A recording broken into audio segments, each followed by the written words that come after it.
Hello, hello, here we are again. We're coming to you from Broadcast Team Alpha on 44 different platforms around the world.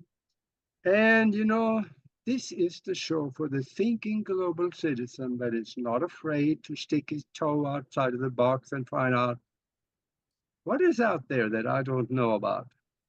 And you are going to find out that you may not even want to go back. There's so much interesting stuff out there. And yeah, my name is Aage, and I'm going to be the host tonight. And my co-host Nori just couldn't make it tonight.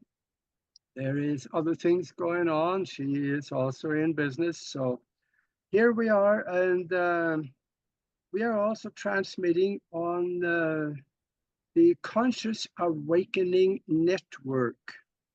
And you got to go visit those guys. They have close to 50 different shows on there, different shows with hosts, and there's some really interesting stuff going on. So go ahead and Google Conscious Awakening Network. You can also find them on YouTube with the same name, and of course that is consciousawakeningnetwork.org. And before I introduce the guest, I want to tell you how you can get a hold of me and get a hold of Nori. Just go to broadcastteamalpha.com and you'll find the contact feature there. So send us an email and we will get the email. We'll get back to you and we'll see what we can do for you. And if you are watching on YouTube right now, that's the place to be because that's the only place we can monitor the chat room, and you can put questions in there, and we'll see what we can do. We, with my co-host not being here, I may be a little slow on that, but just get there anyway.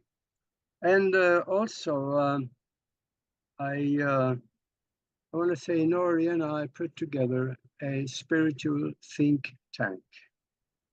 We're doing some incredible things. Sometimes it seems like we are creating out of seemingly nothing and bring it into existence in the physical. Because there is a way to communicate with the universal mind using a spiritual language. It's not one of words, but it's different and it works. So if you want to come and check out something that is bigger than ourselves, send us an email to themastermindconnection@gmail.com. And I will send you some information. I'll send you a link to come and check it out on Sundays at 2 o'clock in the afternoon, East Coast time, and it's 11 o'clock in California Pacific. So, and of course, if you like what you hear tonight, the super chat is open. That's just like Christmas Eve in August.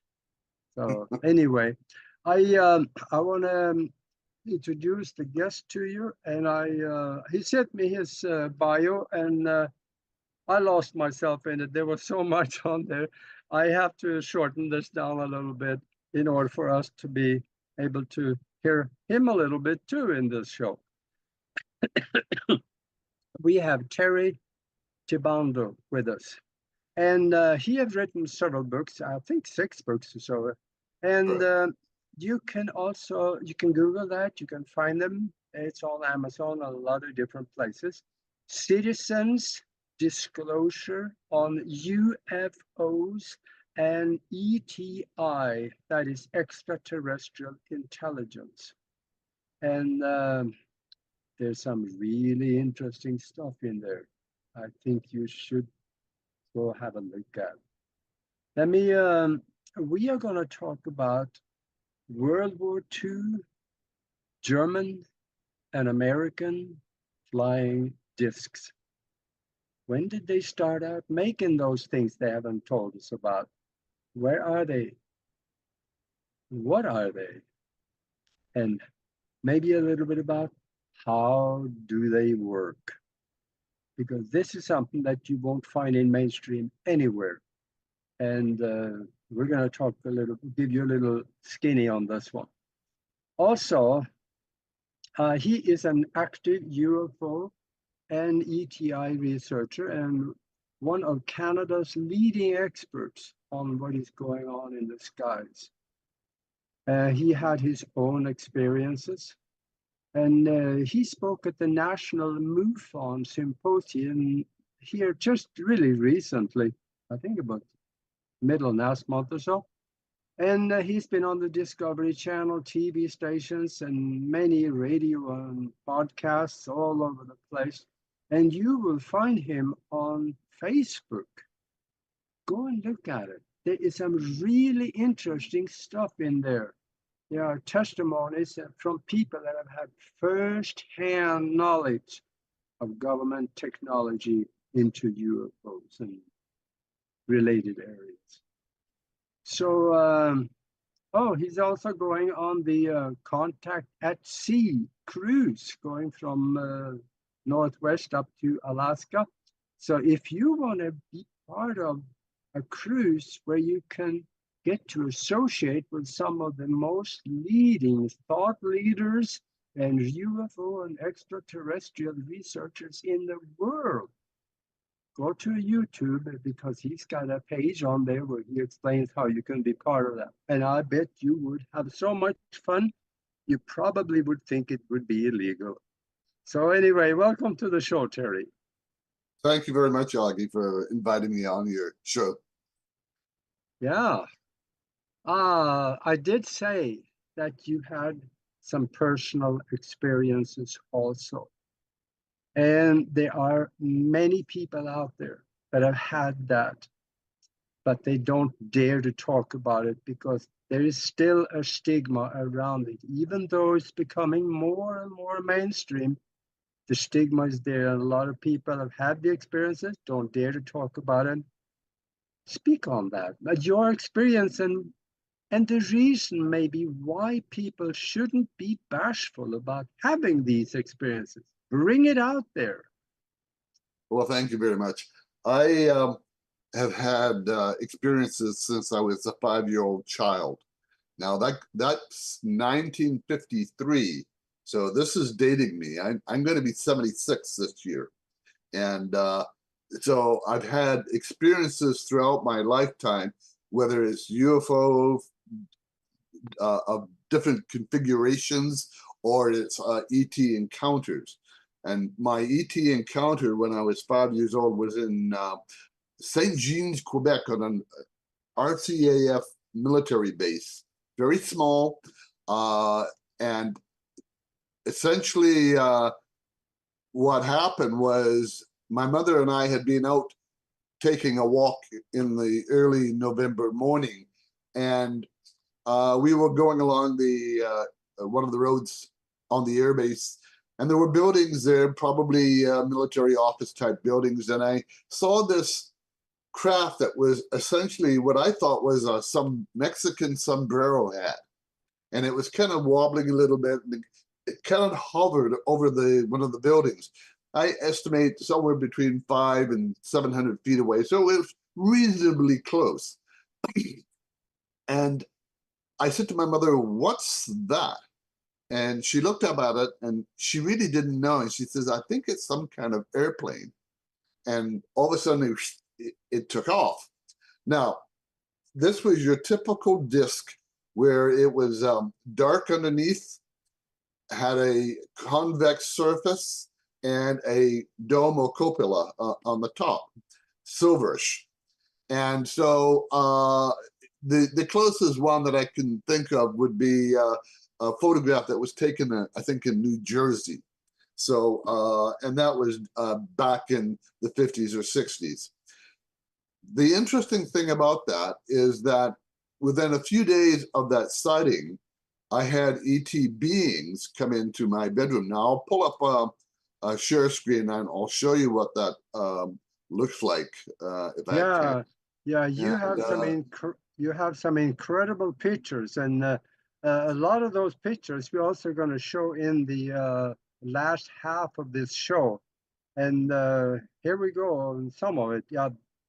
So this is what I saw. I refer to them as Casper the Ghost-like ET beings. Now, people will say, well, that's the short little grays. Well, nobody was talking about short little grays back in 1953. They were talking about the tall, blonde, blue-eyed Nordic beings that came from Venus, who somehow or coincidentally spoke with a German accent. Yeah, So isn't that? I suspect that that wasn't really real Venusians. But what I saw were these beings that they literally came right through the wall. And they did this not once, but 3 times. And on the first time, I was freaking out. I called my mother in. She said, "What's going on?" I said, "I'm seeing little ghosts or little men behind the door of my bedroom." Now, I shared this bedroom with my twin brother and my younger baby brother who's sleeping in a crib. And I said, "Go and check behind the door." And so she did, but she didn't see anything. They weren't there. And I thought, well, this is weird because I saw them. I knew what I saw. And so she calms me down. She says, "I think you're just having a bad dream." And then she leaves the room. Within a minute or two of her leaving the room, again, they reappear. Now I'm really freaking out. I'm calling out. I'm waking up the whole house. She comes back in, I think somewhat annoyed. And she said, "What's going on?" I said, "They're back. They're back. Take a look." And so again, she looked and she couldn't see anything. And she said, "This is a bad dream. You're just having a nightmare.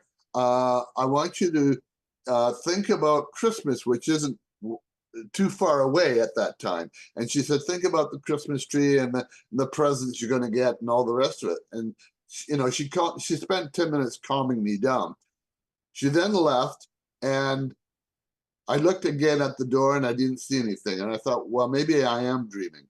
And then at that moment that I thought I was dreaming, here they are again. This time they're walking around the edge, the bottom of my bed, and up to where I'm sleeping. So I pull the covers over my head, thinking that if I can't see them, they can't see me, therefore they're not there. So that's the thinking of a 5-year-old. And at some point I fell asleep, but something in the back of my mind said that the covers came off me. Now, the next morning, my twin brother was teasing me and said, "You just had a bad dream. I didn't see anything, and that's all it was." And I think my mother sort of reiterated the same thing.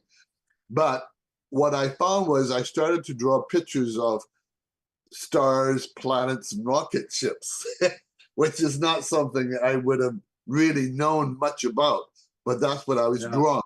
So that's usually an indication that a child has had some traumatic event that has really impacted their psyche.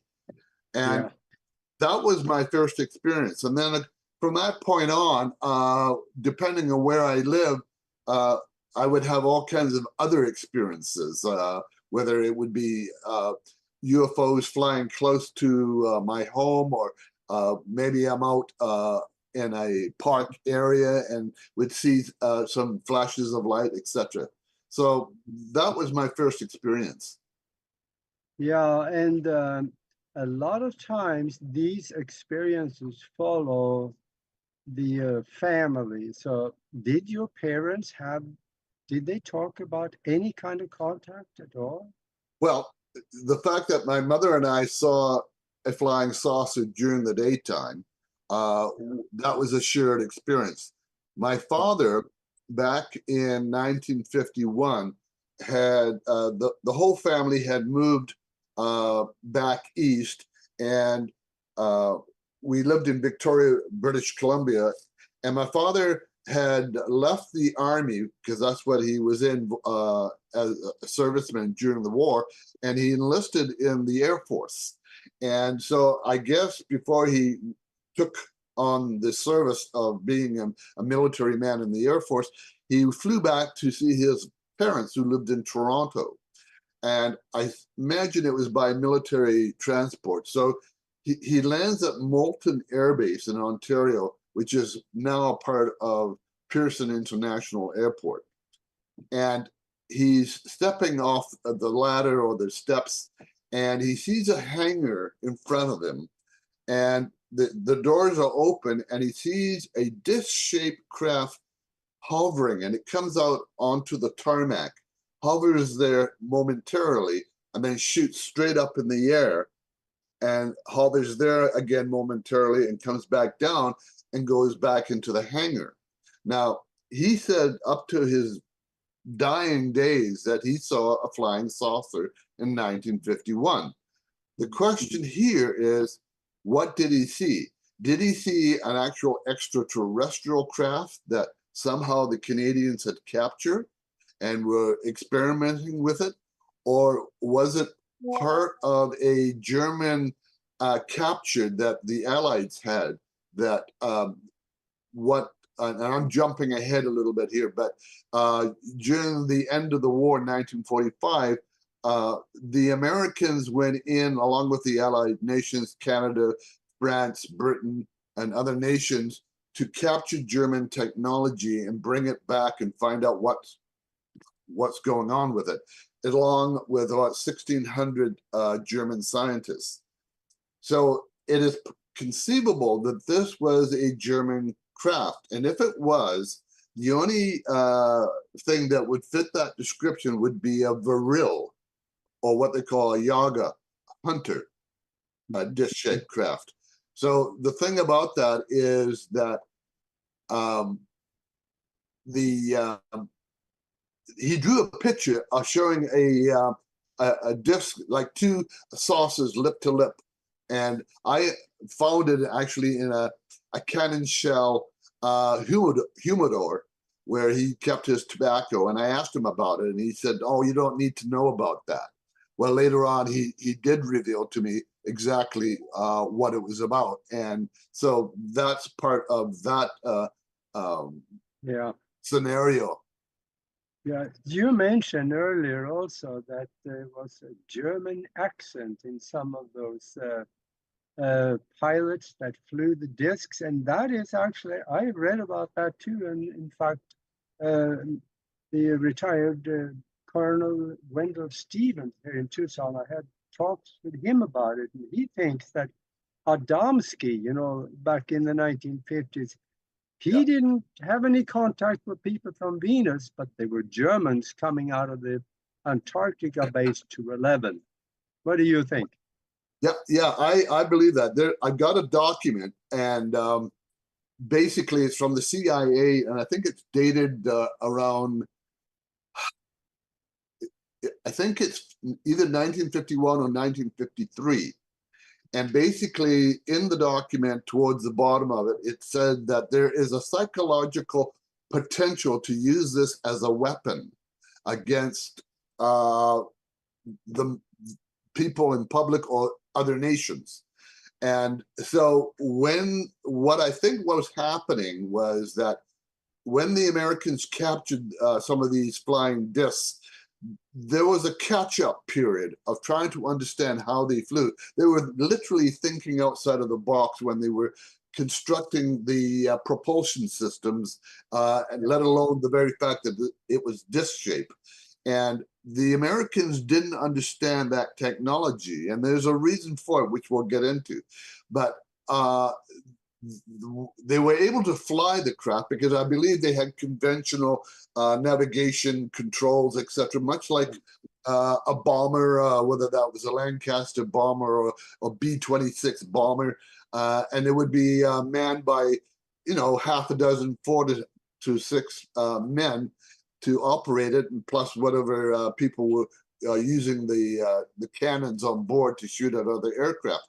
So the thing is, I think that when they started to test fly these Viril and Hanabu type craft, that they were able to fly them, but they didn't understand it. And then in 1953, they had a major breakthrough in electrogravitics and anti-gravity.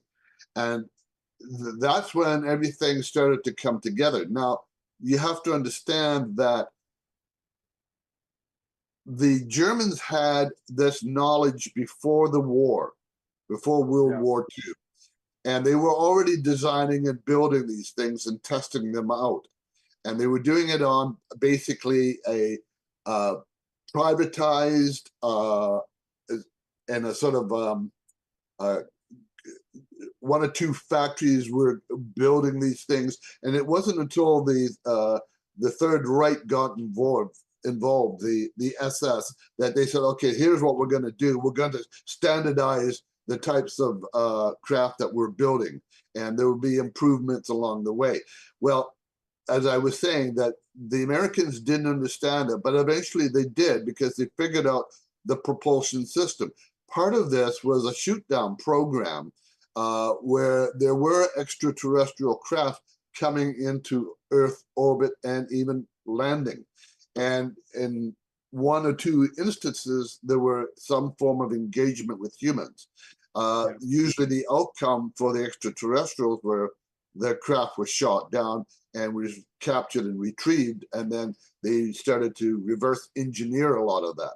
So Germany did this in around 19, well, it actually begins with Maria Orsic back in 1919, and by 1922, she was getting all kinds of channeled and medium type messages from a star system known as Aldebaran, which is about 68 light years away.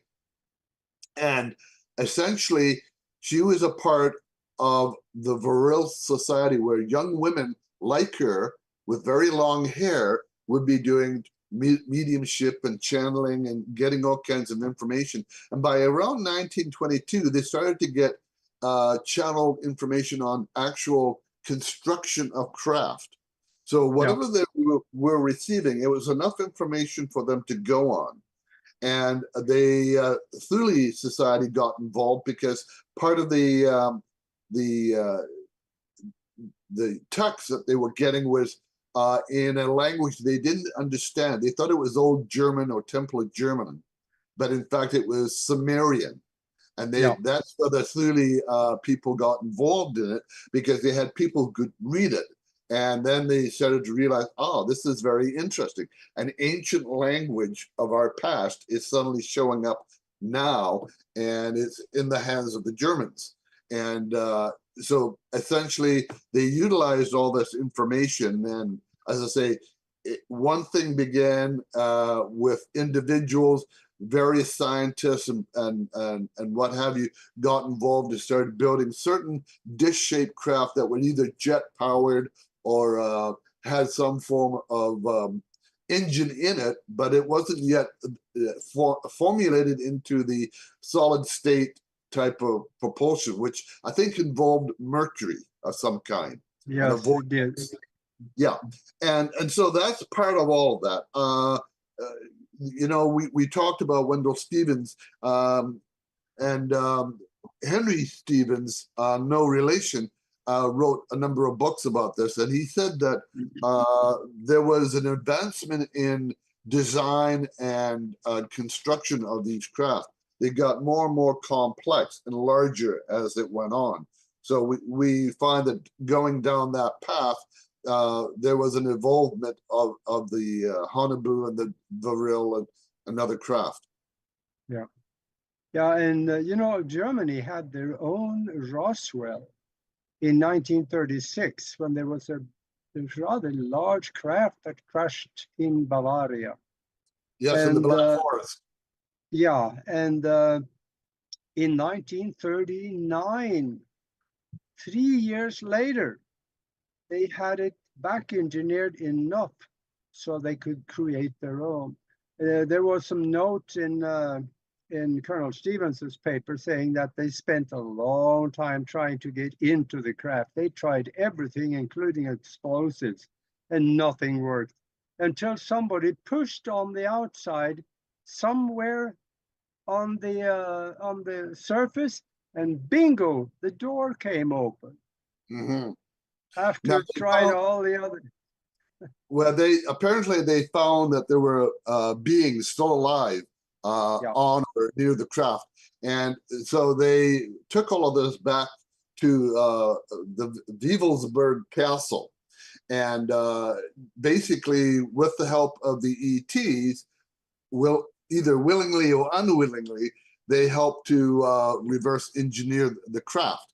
And based on also their documents, and when whatever other things that the scientists were able to put together, piece together in their own way. So there was a sort of a terrestrial, extraterrestrial amalgamation of technology that eventually evolved. Let's get into some of the pictures, and I'll show you. Yeah, yeah, please, yeah. Okay, let me just pull this up here, and yeah. I want to say just a little bit about the Haunebu's, because they developed it from the Haunebu 1, 2, 3, and also the controversial number 4. right. The Haunebu 1 was unstable.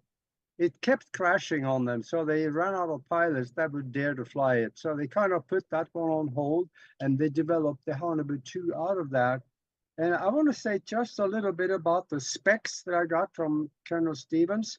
The Haunebu 2 were 26 meters across, that's 76 feet, and it was called the V7.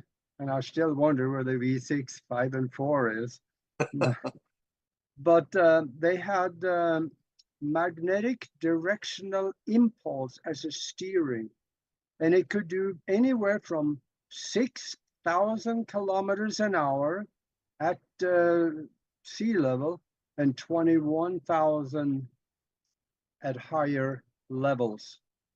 And they had double hull and a crew of 9, 6 cannons, and they also had something called the Pristron tube, which was a directional EM pulse. When they aimed that at an aircraft and triggered it, they burned up all the electronics in that aircraft, the engine stopped, and down they went. And this technology, it was obviously to the Allied forces that when they start seeing these, we can still lose the war, so they engineered the invasion in Normandy, and that was thrown together. It couldn't have been worse than they did it. Yeah, yeah. The thing about it, like what I want to do is sort of start with the presentation, because I want to show that this is a diagram of the solar system with the various planets, and on the bottom we see what astronomers postulate as the zone of habitability. In other words, Mercury and Venus are really, fairly close to the sun and are considered too hot to be hospitable. Then you have somewhere beyond Venus towards Mars, what is considered the ideal location to have planets that will have life forms on it. And then beyond Goldilocks. Goldilocks zone, right. And so beyond that, you get planets that are gaseous like Jupiter, Saturn, Uranus, and Neptune. And so they're not considered habitable. Now, you got to understand that this is what I call a medieval anthropocentric type of thinking that even though you recognize that the sun is the center of our solar system and the planets go around it, you're still thinking that life has to look like humans. It doesn't.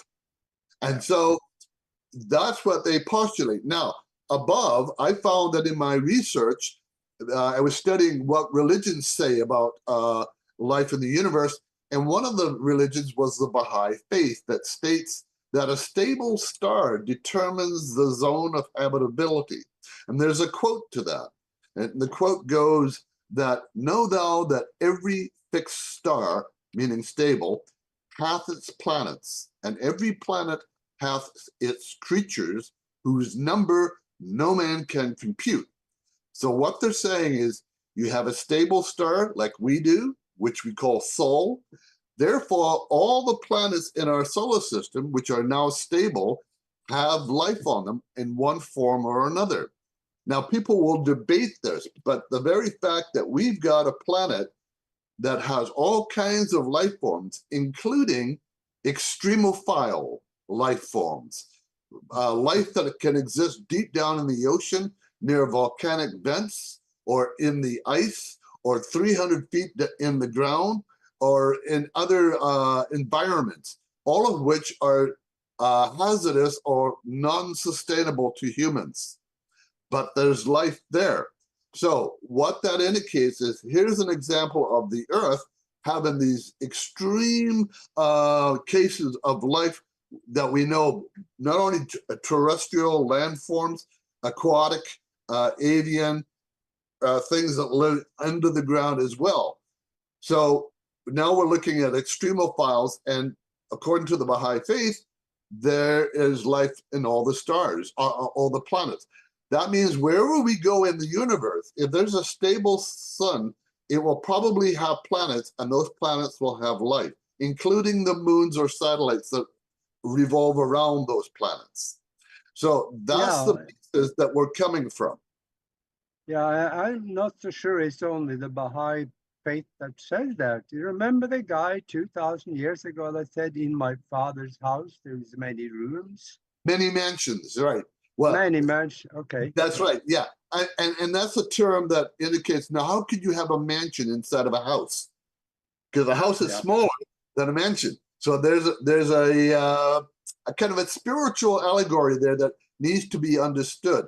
But I'm not going to delve a lot into religion about this. I'm just sort of throwing this up, and it's up to the science to either prove or disprove this postulation that the Baha'is are putting out there.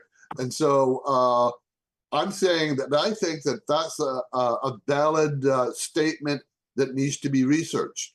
Now, when we get into the German stuff, because they actually had contact by not only a crash, as you mentioned earlier, in the Black Forest of Bavaria in 1936 or 39.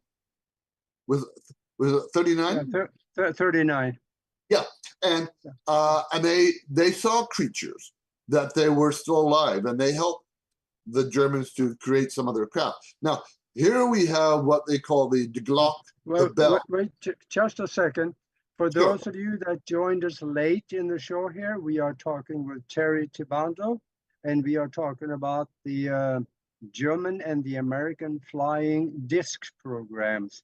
And we are going through some pictures here. The one on the screen right now is the German Nazi Die Glocke, and that's called the bell in English. And there's some really interesting stories about that Terry's going to tell us about here in about 4 seconds. Well, you know, a lot of people say, well, this was a flying craft. It was a flying craft of sorts. It was more of a proof of concept because it was proving that the concept of propulsion could actually levitate this craft and move it around. And once you develop the understanding of that propulsion, then you can take it and you can put it into any other craft of any configuration that you wanted. So if you look at the next picture, for instance, here we have various Vril. Now, I probably have mistakenly called this a Vril 7, but I think Vril 7 would apply to the whole flying saucer type program or to a particular craft. But these were known as Vril. And you can see that some of them were actually used in actual combat. And the picture on the top left shows a craft in the background with a car. There's actually, this is only half of the picture. I've seen the whole picture. And unfortunately, I wasn't smart enough to download the whole picture, but I know what's there. And if anybody has the complete picture, please contact me. I'm at tibando@telus.net, and you can send me the photograph and information. I can tell you that the other half of that picture has a German soldier standing with his arm up against the car. That I know for a fact. And it may be that his identity is very apparent. That's why they removed that portion of the photograph. I think I have that whole picture on our website, broadcastteamalpha.com, in the picture gallery. It is in there somewhere. There's over 100 pages and 5,000 unbelievable pictures. I don't know where it is, but I'll look for it. Well, if you got it, please send it to me, because it would help to complete, you know, this whole dissertation and this historical information. Moving on, and of course, what I was saying about the propulsion system was incorporated into these craft. and these were known as Viril. In the next photograph is the prototype for the Hanabu class of German saucers. And you'll note that it's more streamlined. And there's a reason for that, because it was flying in the atmosphere. Now, they generated a field around the craft from the propulsion system. So it probably wouldn't have much of an impact on the craft as it moved around. In fact, it probably would have actually left the Earth's atmosphere as well, meaning that it could travel into space. And in fact, when you are moving through space, you're not encountering friction of any kind. So a brick would fly quite well in space. But if you bring it into the atmosphere, it's going to meet all kind of heat resistance and friction. So this is why I think that they went and developed these more curved type lines of this. And this was the Hanabu Thule. And then in the next one is the WW2 Dostra, which is probably being serviced because there are people around it, and maybe they're servicing the cannons that are around this craft. This was probably the one that was at least, I'm guessing here, 45 to 50 feet in diameter. It could have been a bit larger. They had a number of different types of Hanabu 2. Yeah, and they had six cannons on it. Yeah, some on the top. I had on another computer, I had a test results from the test flight. It went from the surface to 60,000 feet in 3 minutes, straight up against gravity. They were absolutely remarkable. I mean, I'm not pulling out all the statistics on this because we would run over twice as long on this presentation, but I wanted just to let people know what was actually built at that time. This is a Hanabu 3, and the craft that I was mentioning to you earlier, Aage, is this Messerschmitt 163E Comet rocket plane. As a child on the airbase in Quebec, St. Jean's, Quebec, my brother and I actually found one of these on the tarmac in front of a small hangar, and it was unguarded, nobody was around, and my brother and I went over it and started playing with it. The tiny little propeller on the front, probably 18 inches, if that, and we were running our hands all over it, looking at it with rather amazement, and we found that the cockpit was open. And so we flipped it open and we climbed inside, taking turns playing with the joystick. Now, I think it wasn't going to go anywhere because I think that whatever fuel was there was probably removed. But these craft were designed to take off on a short runway, go straight up into the atmosphere. And if there were enemy aircraft coming over, they would then dive down on them, strafing them with bullets. And if they were fortunate enough, they may have got a second chance to go up again and repeat that action before they had to land. There was only about 15 to 20 minutes of fuel, and they acted like a glider. When they ran out of fuel, they came in like a glider, because this was actually a glider at one time, but they installed a rocket into it. And this thing could travel about 600 miles an hour. So it gives you an idea of the kind of technology that the Germans were building. And it just so happened that this particular craft adds credence to this image here. That this isn't Photoshop.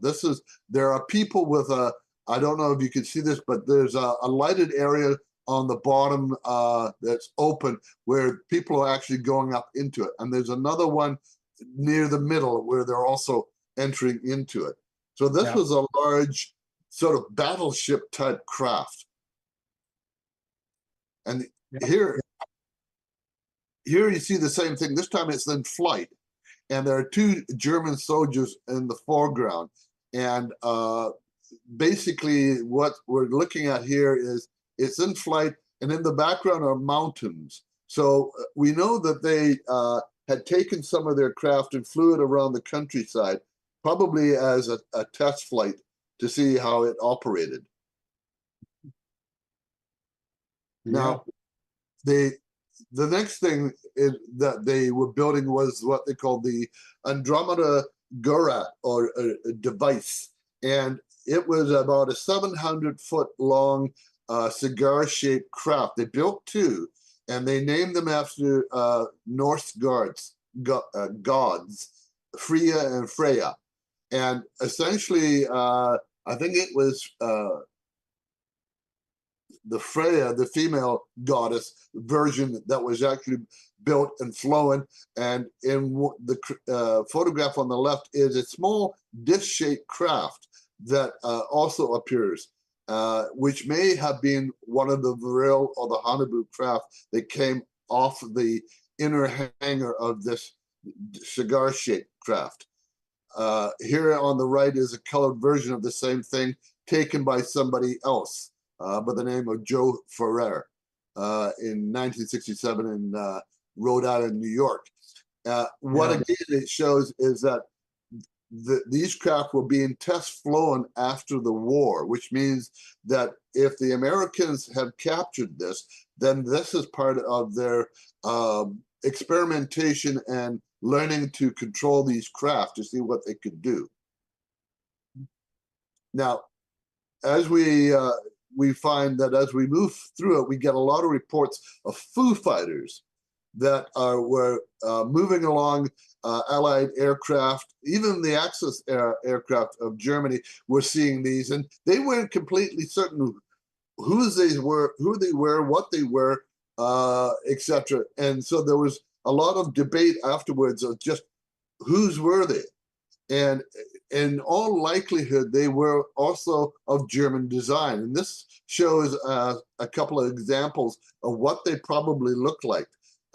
They generated a field around them so that they would tend to glow a sort of orange or green, and they would interfere with the navigation of the aircraft because of the electromagnetic energy that was coming off it.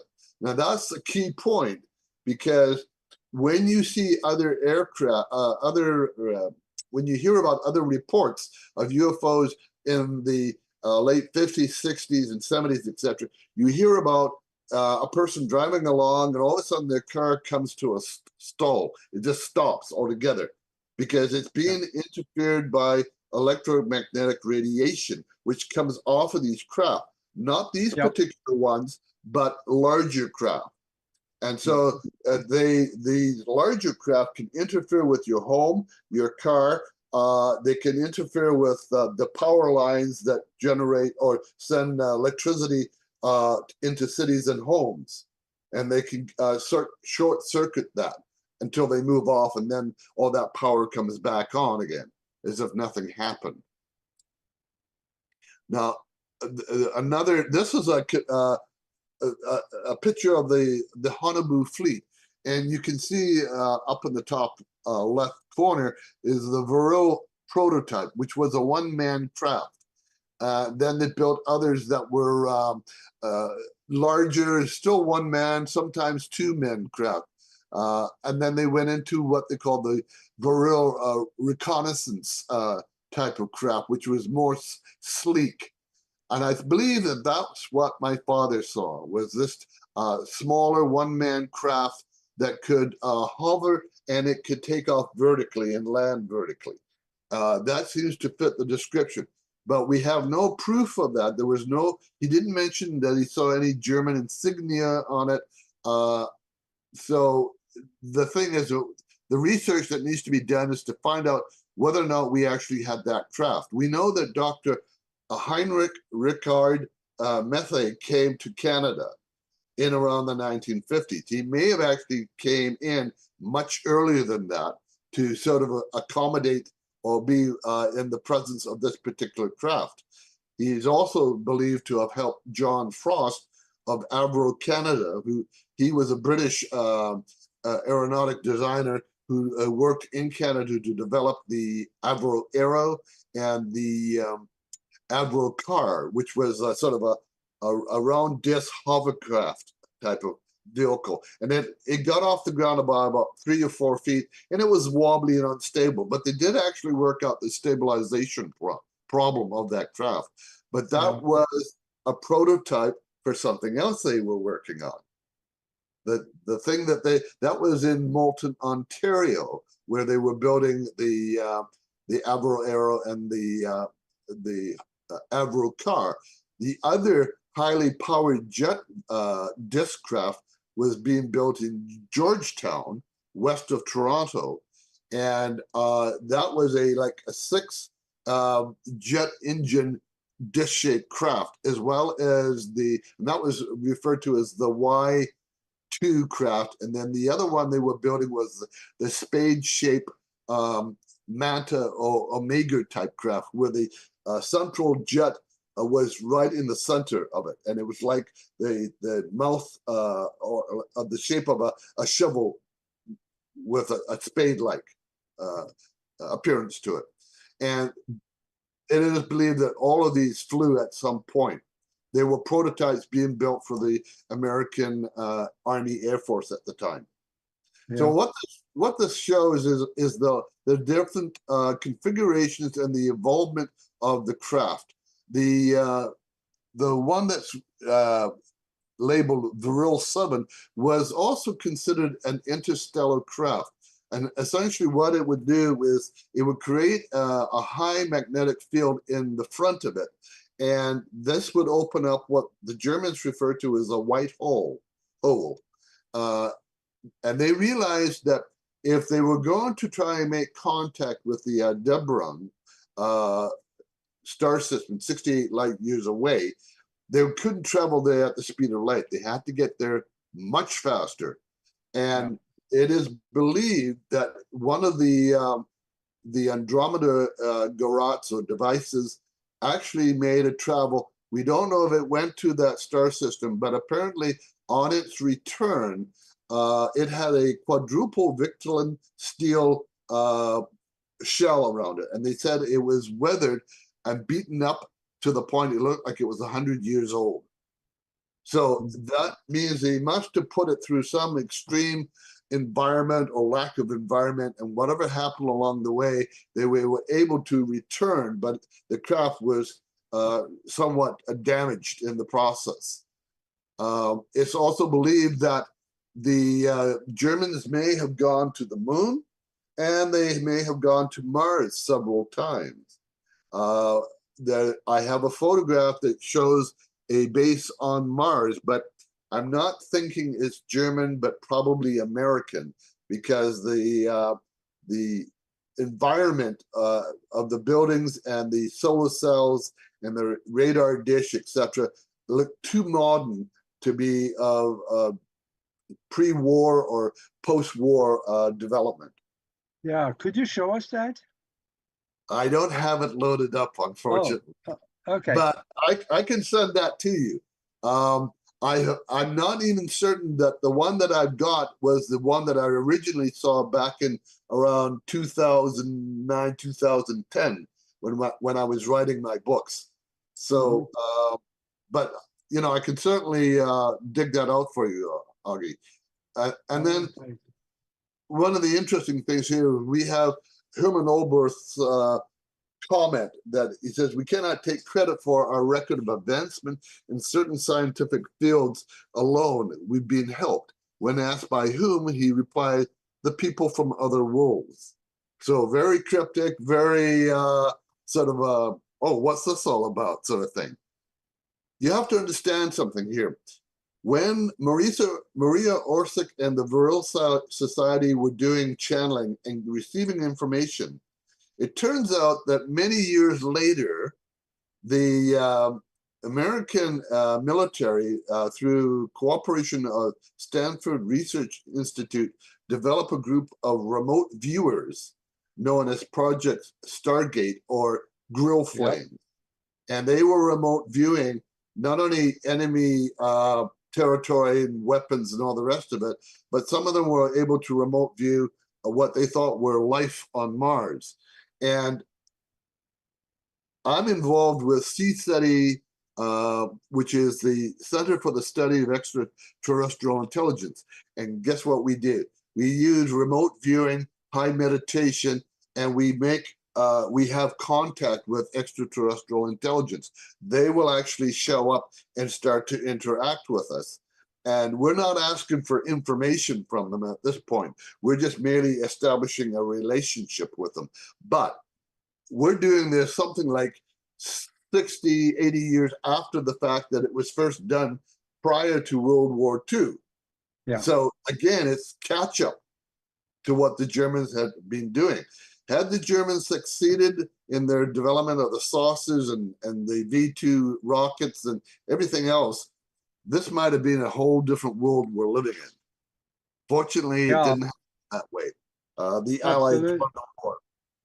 Absolutely. And we interviewed, Nori and I interviewed Russell Targ that ran the CIA program on that. And he explained this is absolutely real. It was there. Yeah, it's information that is being kept very quiet. It's still a lot of the information that was gained from the Second World War is still kept in dark black vaults away from the public, because if we really knew the truth, we would be demanding all kinds of things from our governments and sort of a halt to the military exercise of what they're doing. I want to move through this fairly quickly because there's still a fair amount to cover, but in this photo here, they talk about the Tic Tacs and UAPs and USOs off the coast of California, and how they're buzzing the ships and all the rest of it. And they say, we don't know who they belong to. We don't know if they're extraterrestrial, whether they're Russian or Chinese. Well, I'm saying that that's not honest truth. That's a bold-faced lie. They know exactly what these are. They've known about it since the Second World War, and they knew about it during a NATO operation on North Atlantic called Exercise or Operation Mainbrace. And there was a photographer on board this ship who was photographing some of this stuff back in 1952, and his name was Wallace Littman. And you can see there's a colored photograph with an arrow pointing to what looks like what we would refer to today as a Tic Tac.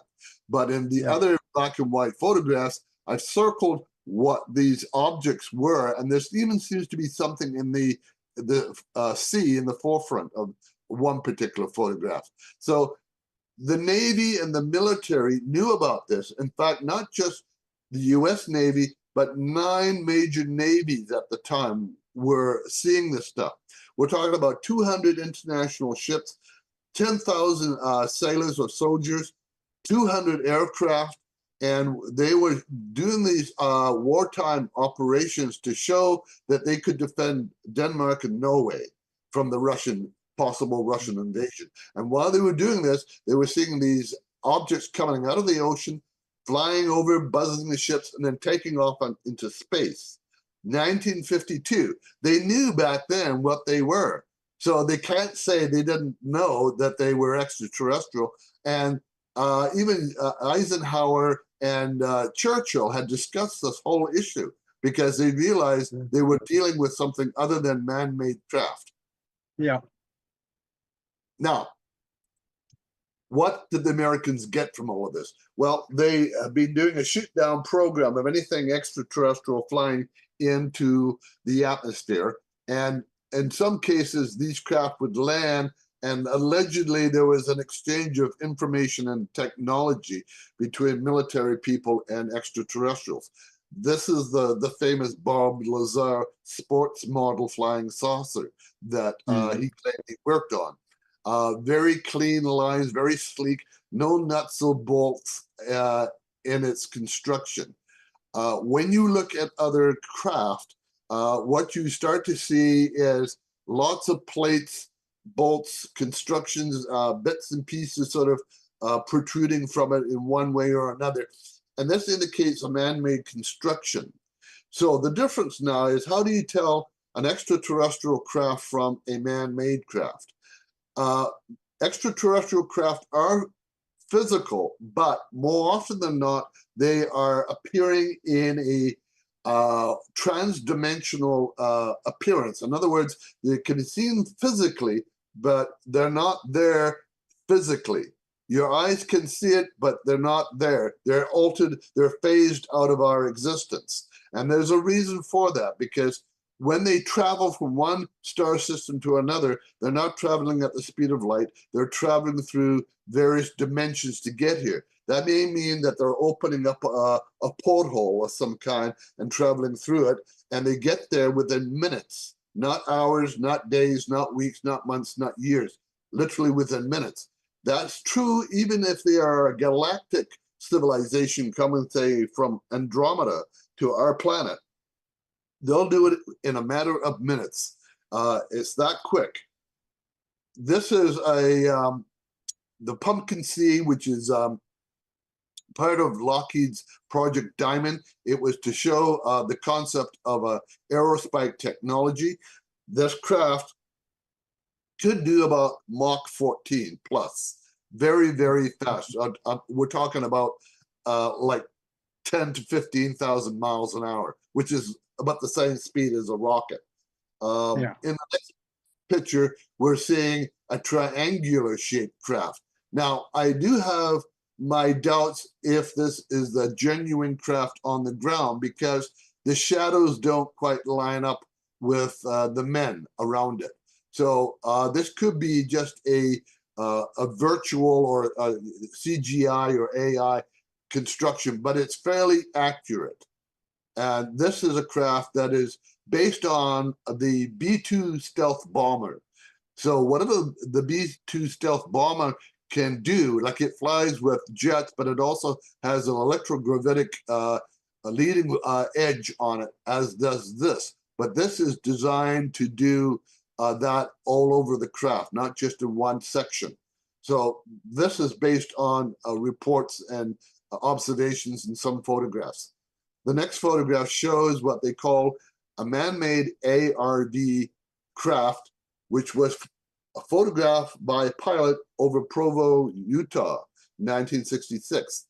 All this stuff in the construction of this craft can be gotten off the shelf. In other words, when you look at the little black bubbles on the craft, these are cameras that you would find in a casino. This gives them the eyes to see what's outside of the craft. There's oxygen tanks, there's a central pillar, there's chairs that they sit in. There's even a grappling arm that can be extended to grab things and bring it back into the craft. So this is a man-made craft. This is what was created by a description to Mark McCandlish from one of the witnesses that went to an Air Force base in California, and he saw 3 of these craft, and one of them was like this, where the part of the side was open and he could see inside of it. And so based on the description, Mark McCandlish was able to create this diagram, which is seen in the left. I've actually got it in a much larger format. It's about almost 3 feet by 2 feet, and it's like a blueprint. Okay, yeah, I see. We are getting down about 2.5 minutes of the show here. Boy, this has been interesting. I can squeeze in the last few if you like. Okay, all right, let's do it. I'm going to go for it. So here's the famous Tic Tacs that we're seeing, right? Notice the protrusions on the bottom. These are electrical discharge probes that essentially, even on this one on the left, sometimes they have little round spheres. They're designed to discharge through the atmosphere so that they move and glide very easily. This is what the military are seeing. These are man-made. The Navy may not even be aware that these are military assets. And so they may be engaging with them, and foolishly, if they start to shoot at them, I suspect these things will retaliate. That may be the reason why they're buzzing around the ships. Are some of these extraterrestrial? Possible, but they're more likely to be man-made, and they're being man-made by the U.S. military. So that's part of what's going on.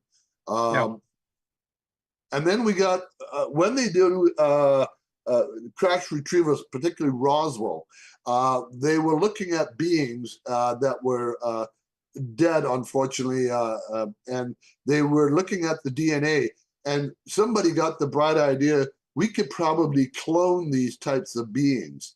They tried cloning. I think some of them were successful, but not all the time. So they went into robotics. And this picture on the left shows a being that had been kicked at. Apparently, it was trying to grab an individual. Maybe he was going to be abducted. And this man fought back and kicked it in the side. And when he did that, he opened up the side, and there's all this electronic circuitry.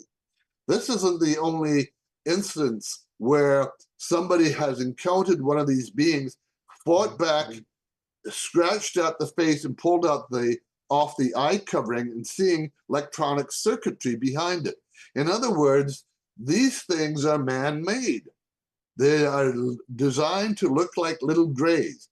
So the problem becomes now, what is a real true gray and what is a man-made gray? And the man-made grays are referred to as programmable life forms. And the next photo is a capture of an ET being. This is an actual photograph that was captured in Virginia, Brazil. And the person that touched the being unfortunately died, probably from cross contamination or transmission of bacteria. Point being, don't touch ET beings if you don't know what you're touching, because you don't know what you may be picking up or transmitting back to that creature. The next one was taken of a being in Italy. It was coming out of a sort of an eggshell or a pod, and shows that it got up and it's walking, but it seems to be somewhat mutated or injured in some fashion, not knowing why. Here's another one of night crawlers seen in Fresno, California. These appear to be just legs with eyes and a body. I've had in this one, orbs. This was in my backyard.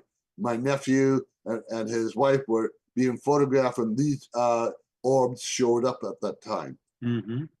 And in this next one, which is the final image, is the light beings. And they have been seen not only in different countries. I've actually found one on Mars. So we're looking at different types of extraterrestrial intelligence coming to our planet. And that's it. And if people want to get my books, they can get them from Indigo in Canada, chapters in Canada, or they can go to Amazon, Barnes & Noble, Hudson Books, Booktopia, Book World, etc. Take a look. You have to order them online, but I tell you, I have a NASA doctor who's going to purchase all of my books for the NASA library. She was that impressed with what I had written. Yep, and I am too. I am impressed also. You got an awful lot of pictures here.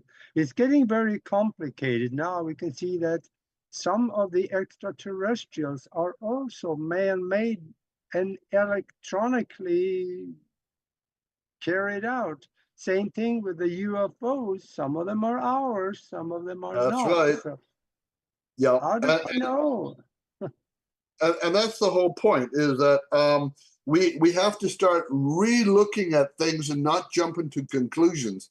I don't say that that people haven't been abducted, but I'm questioning whether the abduction is a genuine ET or a programmable life form. And that's the thing that we need to examine at this point.